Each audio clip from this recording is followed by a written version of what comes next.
जिल्लाको साबिकमा भगवती गाविसका केही ओडाहरूलाई गाभेर नेपालको सङ्घीय संरचना अनुरूप नलगाड नगरपालिकाको 12 नम्बर ओडा निर्माण गरिएको छ।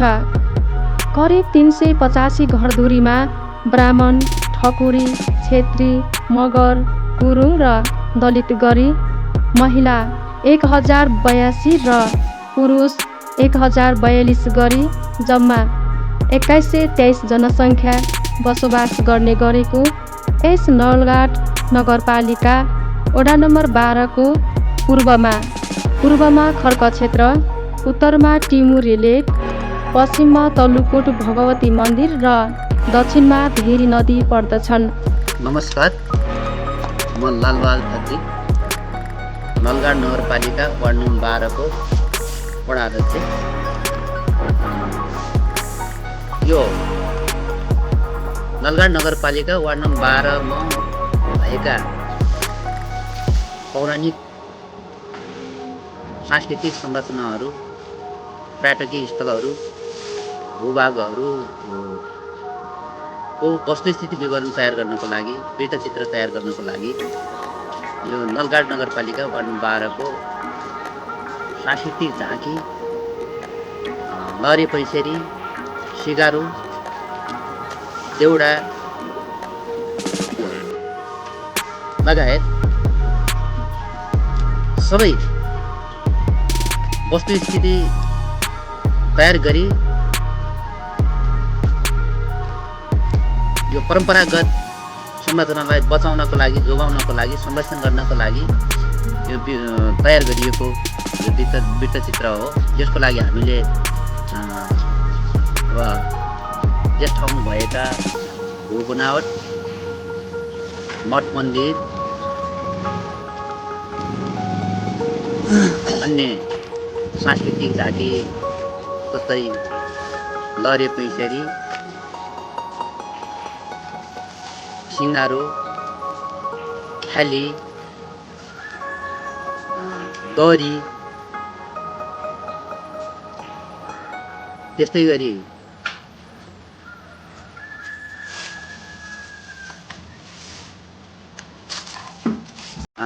बाजा दमादेखि लिएर यो बिजुली रेला भन्ने गीत समेतको हामी एउटा डकुमेन्टेसन तयार गर्दैछौँ।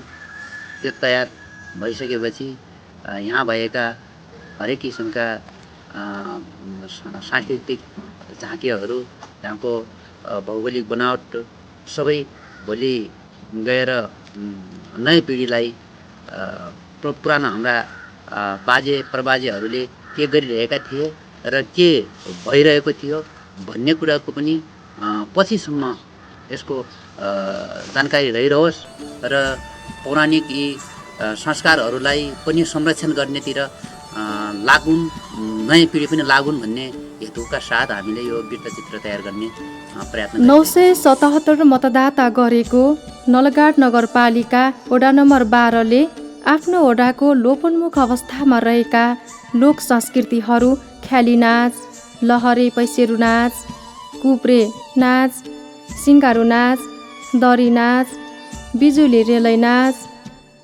लामसोरे गीत आदिका साथै ऐतिहासिक रीतिथिति र परम्पराको जगेर्ना तथा प्रचार प्रसार होस् भन्ने उद्देश्यका साथ ओडाको विशेष पहलमा ओडा स्तरीय वृत्तचित्र बनाउने कार्य हुँदैछ।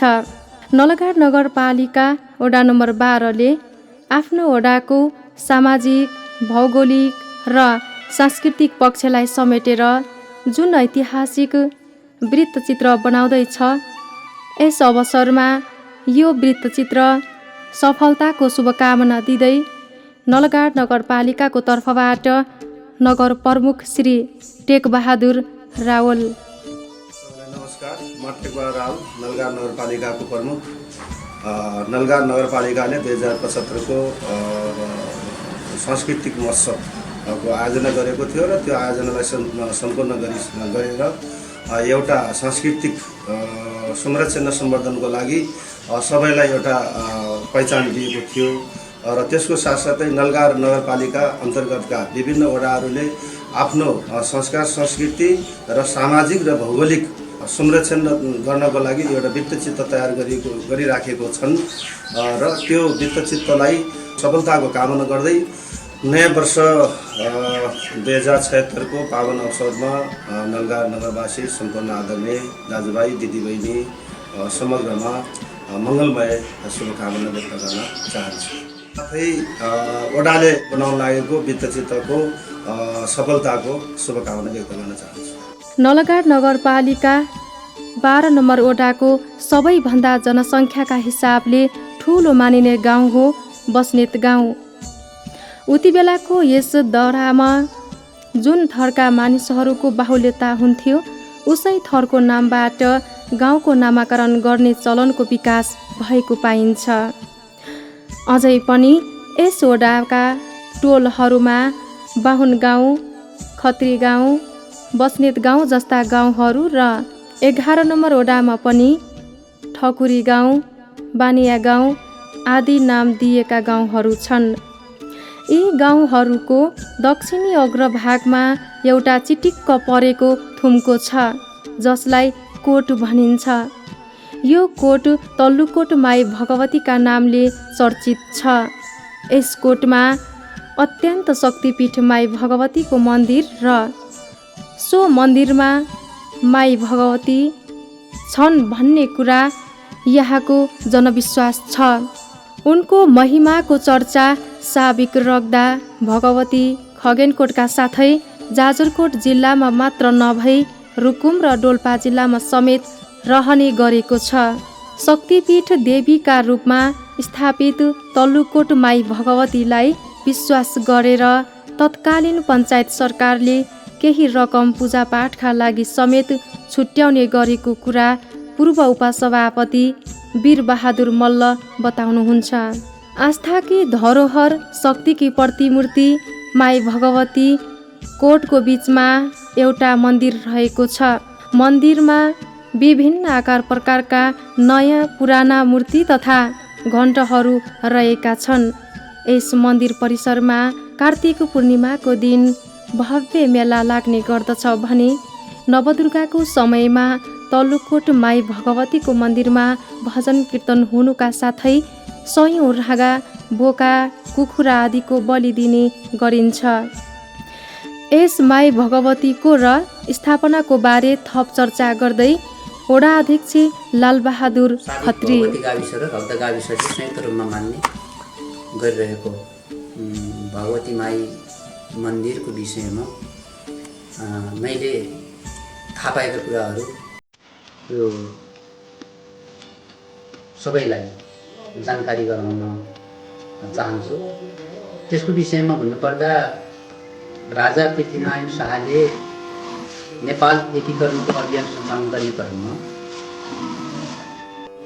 त्यति बेलाका एकीकरणका गोर्खाली सेनाहरू आएर माई भगवतीको हाल जहाँ मन्दिर छ त्यो मन्दिर भएको ठाउँमा बसेको बेला त्यहाँका सेनाहरूले आफ्नो क्याम्प जमाउने क्रममा तल खोलाबाट तल्नु बस्नेत गाउँ र तल्नु हिताल गाउँको बिचमा पर्ने खोलाबाट ढुङ्गा बोकेर त्यहाँ क्याम्प जमाएर बसिरहेको अवस्थामा एक्कासी भुरी बतास चल्ने, जमिन फर्किने अनि सर्पहरू देखा पर्ने गरिसकेपछि यहाँ कुनै न कुनै शक्तिशाली देवी देवताको वासस्थान हुनुपर्छ भन्ने आकलन गरेर ती गोर्खाली सेनाहरूले गाउँको मान्छेलाई कुनै पनि यहाँको गाउँको मान्छेलाई खोजेर यहाँ आएर पूजापाठ गर्ने सिस्टम बसाउनुपर्छ भन्ने हेतुका साथ ती सेनाहरू गाउँ पसेछन्। अनि ती गाउँमा पसिसकेपछि खोज्दै जाँदा यहाँको बासिन्दा राजे बस्नेत भन्ने व्यक्तिलाई फेला पारेर उहाँलाई नै लिएर त्यहाँ एउटा निशान हान्ने काम भएछ र त्यहाँदेखि नै यो मन्दिर भगवती मन्दिरको रूपमा मान्ने प्रचलन बसेछ र मान्दै जाँदा साविक भगवती र रग्दा गाविस छँदा 5वटा वडा करिब 9वटा वडा 2टा गाविसको गरेर र 5वटा बस्तीले प्रत्येक वर्ष सामूहिक बलि चढाउने मौलो भनेर जुन राँको गएको दिने गरिन्छ। त्यो राँको गएको दिने चलन एक वर्षमा एउटा गाउँले दिने र अर्को वर्षमा अर्को गाउँले दिने प्रचलन थियो र त्यो 5 वर्षमा घुमी फेरि 5 वर्षमा एउटा गाउँको पालो पर्थ्यो र चैत दसैँको बेला बोका मात्रै चढाउने र विजय दशमीको बेला राँगो र बोका चढाउने गरिन्थ्यो।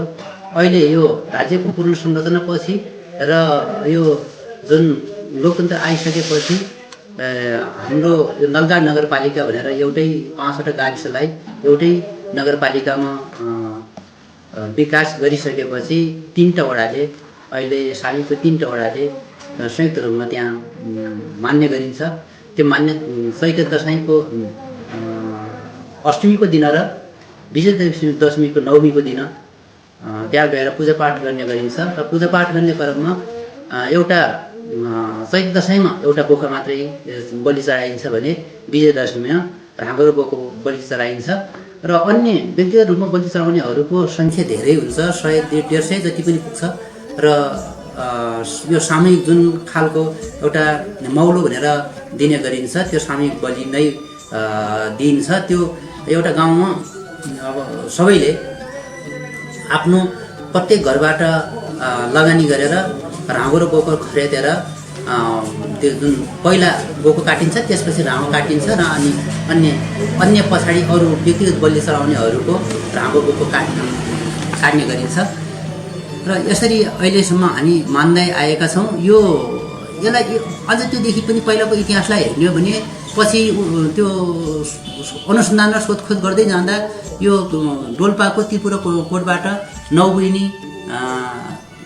भगवती त्यहाँबाट उडेर आएको र 1 बहिनी यहाँ बसेको र अरू अन्यत्र ठाउँमा गएको भन्ने भनाइरहेको छ र त्यो त्रिपुरा कोटमा पछि पहिला त्यहाँ उत्पत्ति भइसकेपछि त्यहाँबाट भागिसकेको हुँदा पछिसम्म धेरै पछिसम्म अहिलेसम्म पनि त्यहाँका बासिन्दाहरूले यहाँ आएर एउटा राँगो लिने अनि एउटा बोको लिने र यहाँको ढुङ्गा माटो लिएर त्यहाँ स्थापना शिलान्यास गरिसकेपछि त्यहाँको मन्दिर भत्कन छोडेको हो भन्ने छ र अहिलेसम्म पनि त्यो राँगो र बोको लिने प्रचलन छ यहाँबाट र ती विजय दशमीको समयमा आएर राँगो बोको र कुबिर्नु लिएर यहाँबाट जाने गरिन्छ र यो मन्दिरमा पनि भाँगा बोका र कुबिर्नु अनि अन्य अमिलोको कागतीको बलि चढाउने पनि प्रचलन रहेको छ। यसरी नै हामीले यो मन्दिरलाई अहिलेसम्म मान्दै आएका छौँ र यसको इतिहासलाई अहिले हामीसँग प्राप्त भएको इतिहासलाई हेर्ने हो भने यही नै उपलब्ध। यी माई भगवतीको महिमाका बारेमा लोपोन्मुख नाच बिजुली रेलैमा नलगाड नगरपालिका वडा नम्बर 12 को महिला सञ्जाल समूहले गाउँदा पनि केही शब्दहरूमा आफूले आशा गरेका जनप्रतिनिधिहरूलाई सम्बोधित गर्दै बाँकी भरोसा प्रत्येक शब्दले यिनै माता भवानीप्रति नै लक्षित गरेको पाइन्छ।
ओडाको दान्छिना माइथान मुनिको सानो गाउँ, जुन गाउँ नमुना बस्तीका रूपमा विकास हुँदैछ।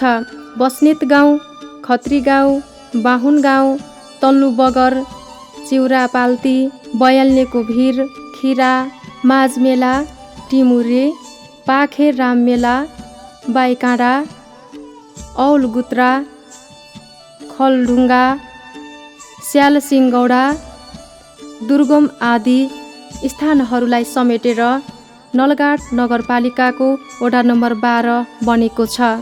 यी गाउँहरूमा अहिले पनि बुढापाकाहरू कक्कडको मोहबाट बाहिरिएको पाइँदैन। औलगुत्रा वडा नम्बर 13सँग सिमाना जोडिएको अन्तिम गाउँ हो। यहाँ अहिले पनि साबिक भगवती गाविसको गाविस भवन, उपस्वास्थ्य चौकी र माध्यमिक विद्यालय रहेका छन्। तल्लु बगर यो भेगकै सबैभन्दा ठुलो फराकिलो ठाउँ भएको स्थान हो। यो ठाउँ बजारको रूपमा विकास हुँदैछ। यो बजारसम्म नेपालगञ्ज लगायतका स्थानहरूबाट सवारी साधनहरू आउने जाने गर्दछन्। तल्लु बगर बजार डोल्पा जिल्ला र उपल्लो रुकुमको प्रमुख व्यापारिक नाका पनि हो। यसलाई व्यवस्थित बजारको रूपमा विकास गर्न सके यहाँको भविष्य उज्जवल देखिन्छ।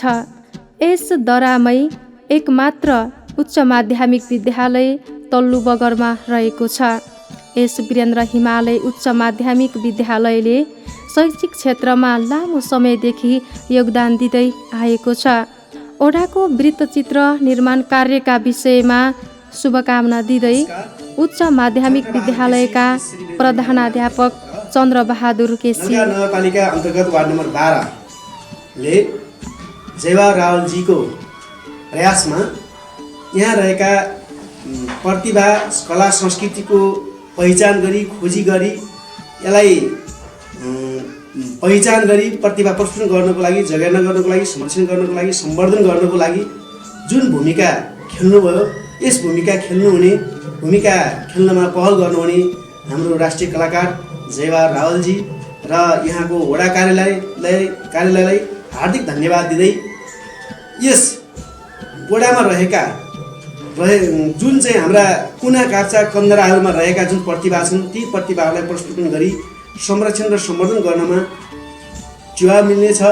लोप हुन लागेका हाम्रा कला संस्कृतिको जगेर्ना हुनेछ, संरक्षण हुनेछ र त्यसलाई सम्वर्धन गर्नमा पनि टेवा मिल्नेछ भन्दै यो वडा कार्यालयले जुन किसिमको डकुमेन्ट्रीको चाहिँ बनाउने जुन प्रयास गरेको छ र यो डकुमेन्ट्री बनाउने कार्यमा जुन जुटिराख्नु भएको छ, यहाँहरू सबैलाई यो जुन डकुमेन्ट्री सफलताको हार्दिक शुभकामना व्यक्त गर्दै यहाँहरूको यो डकुमेन्ट्री गर्ने प्रोसेस सफलता होस्, यही मेरो कामना छ। नलगाड नगरपालिका वडा नम्बर 12 का निवासीहरूले वर्षाको समयमा पशु वस्तु पाल्नका लागि लसुन डाँडा, दाङचा, पाटन, धौल्यापाटा, ढोलढुङ्गा, छिज्याग्रा, फुटा राई हाल्य, जुरा धजा हाल्य, गोगुल्याको चुचा जस्ता लेक तथा पाटनमा लैजाने चलन चल्ती रहेको छ।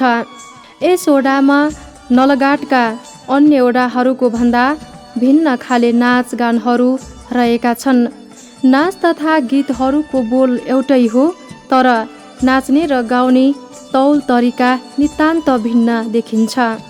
एकपटक चरणबद्ध रूपमा नलगाड नगरपालिका वडा नम्बर 12 मा लोकप्रिय लोपन्मुख नाचहरू लहरे पैसेरू, ख्याली, सिङ्गारू र कुप्रे क्रमशः देखाउन गइरहेका छन्।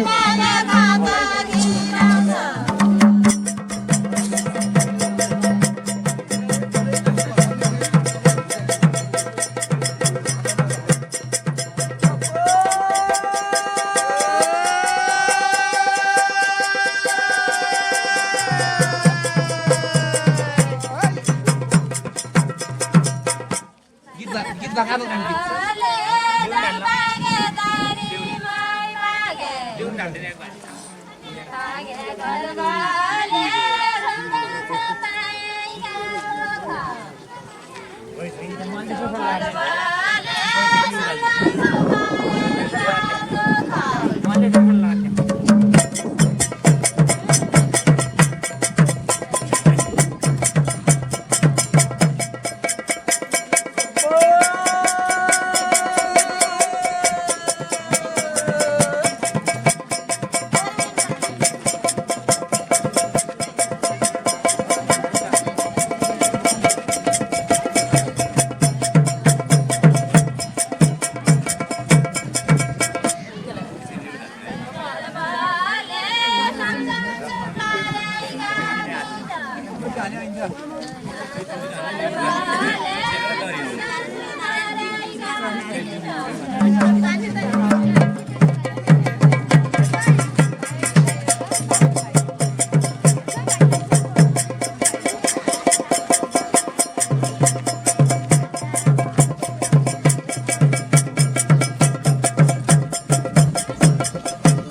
लहरे पैसेरू नाचिसकेपछि यस नाचबाट छनौट भई लयबद्ध ख्याली नाचमा नृत्यकारहरू छनौट हुन्छन्।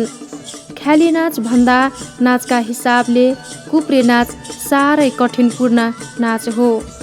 लहरे पैसेरू ग्रुपमा पर्ने ख्याली कुप्रे नाचको गुरु नाचका रूपमा लिन सकिन्छ। हेरौँ यो लहरे पैसेरू नाच।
ख्याली नाच नाच्दा वाद्यवादनको तालमा नाच टोलीको नाइकेले खुट्टा चलाउँदै हावभाव मिलाएर नाच्छन् र त्यही अनुसार अन्य नृत्यकारहरूले पनि तालमा ताल मिलाउँदै नाच्ने गर्दछन्।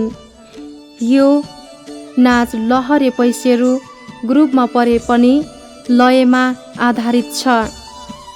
यस ख्याली नाचको तालमा स्वराङ्कन गरिने गीतका छन्द र बारहरू नितान्त भिन्न छन् र अन्य कुनै पनि लोक लयमा आधारित गीतहरूमा मिल्दैनन्। गीत गाउनका लागि एउटा समूह नै हुन्छ, बाँकी ख्याली नाचबाट।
पटार गरेको व्यक्ति वा समूहको नाचलाई समग्रमा सिङ्गारो नाचको रूपमा बुझ्न सकिन्छ। स्वाभाविकैले सिङ्गार पटार गरेको समूहले नाचेको अलि आकर्षक देखिने हुँदा स्थानीय मेला पर्वहरूमा आफ्ना मन परेका नाच्न जान्ने पुरुष वा महिलाहरूलाई वेशभूषाद्वारा सिङ्गार पटार पारी मारुनी बनाई नचाउन थालियो। स्थानीय स्तरमै उपलब्ध पहिरन तथा सामग्रीद्वारा सिङ्गार पटार गरेर नचाउँदा नचाउँदै सिङ्गार शब्दको विकास हुँदै आयो। आज यही सिङ्गारो शब्द नै यो नाचको मुख्य नाम हुन गयो।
नादले ट्याम्को झ्याली बजाउने वाद्यवादक सँगसँगै नाच टोलीको नायकी र त्यसपछिका अन्य नृत्याङ्गनाहरू कुप्रो परेर नाचको सुरुवात गरिन्छ।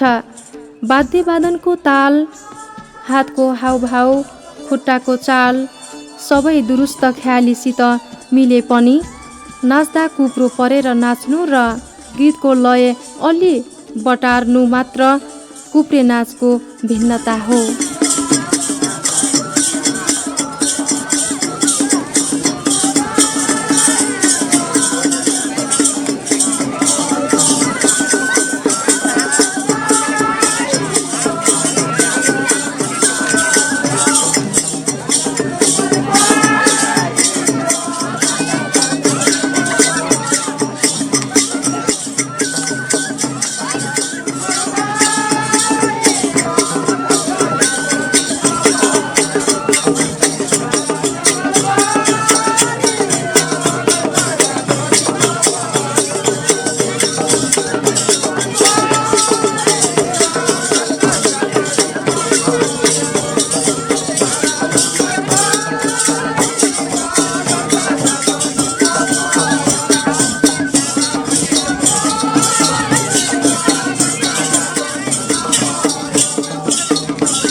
ठाडी भाका कानमा हात राखेर लामो स्वर निकालेर सहेलीले भाका छोप्दै अलाप मिलाएर विरह पोख्नु वा मनभित्रका उकुस मुकुस भावहरू गीतको माध्यमबाट ओकल्नु यस लयको मुख्य विशेषता हो।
जाँदे तेरा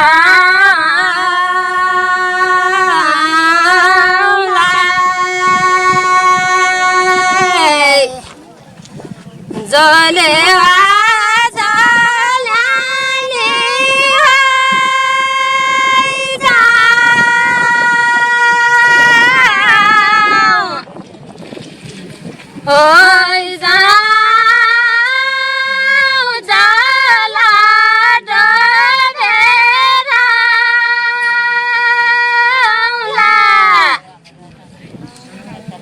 जले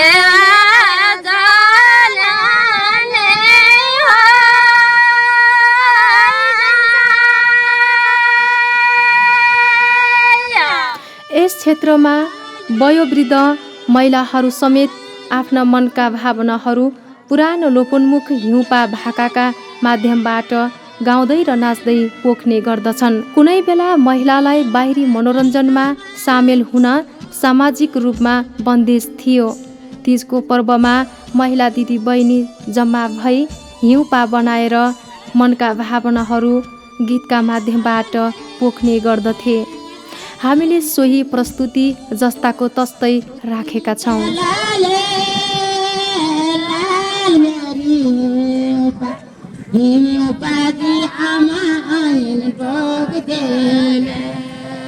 दरी पनि अत्यन्त पुरानो र लोपोन्मुख नाच गानभित्र पर्दछ। पुराना पुस्ताका महिला आमाहरूले यसलाई गाउने गरे तापनि आजभोलि नयाँ दिदी बहिनीहरूमा दरीप्रतिको मोह बढेको छ।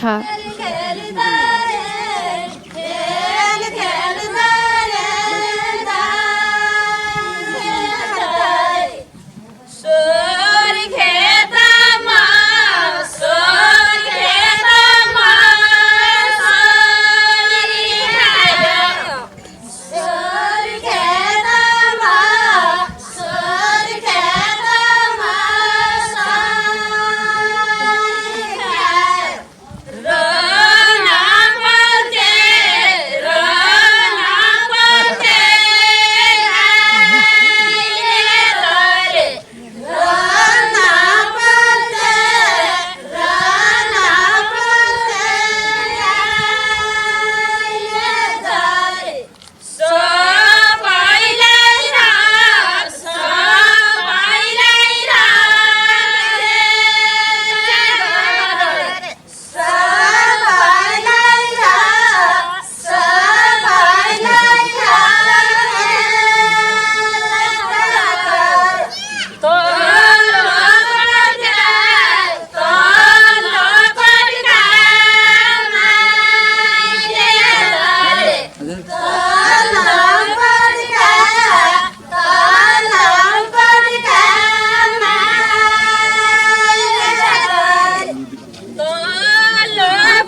यस्ता खाले कला र संस्कृतिको संरक्षण तथा संवर्धन गर्न सके एकातिर ओडाको पहिचान जीवन्त रहन सक्छ भने अर्कोतर्फ पर्यटकहरूलाई आकर्षण गर्न सक्ने देखिन्छ।